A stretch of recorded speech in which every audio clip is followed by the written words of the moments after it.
কি অবস্থা জানো না, এখন গাঁদের চাল না, খুঁজে চাল না, এখন কি অবস্থা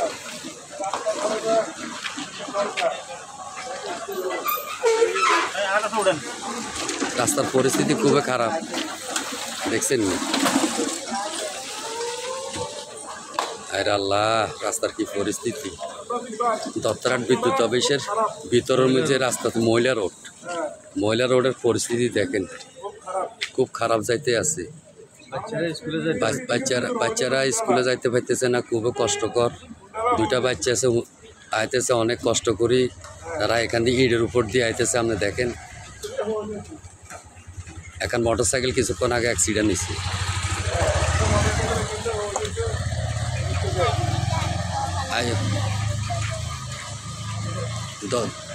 দ্রুত সংস্কারের প্রয়োজন।